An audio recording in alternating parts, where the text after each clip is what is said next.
В Арктике обычная доставка грузов легко превращается в спасательную операцию. Летом поселки снабжают по морю, с наступлением холодов по так называемым зимникам, через тундру. Но стоит подняться пурге, сломаться технике или ударить морозу, и дорога заканчивается. Если взять даже экспедицию этого года, в которой я участвовал, то разлет температуры в рамках 2 суток у нас было от плюс 4 до минус 44. И это все на участке там буквально 100-200 километров. Поэтому доставка грузов, она всегда актуальна, причем на разных этапах и на разных путях именно, что в Якутии, что на Чукотке. И тема очень, очень болезненна для многих регионов. Казалось бы, решение очевидное – построить тоннель.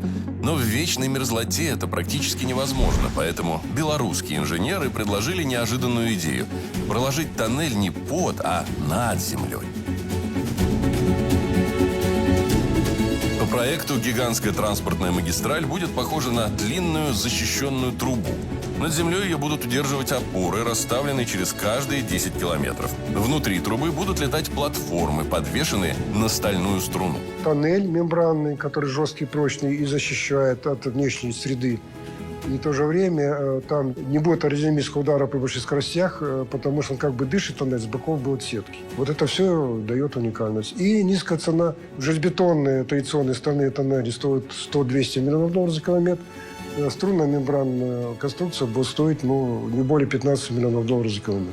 Проект предполагает сразу 2 линии – от Мурманска до Петропавловска-Камчатского и от Архангельска до Магадана. Общая длина маршрутов почти 11 тысяч километров.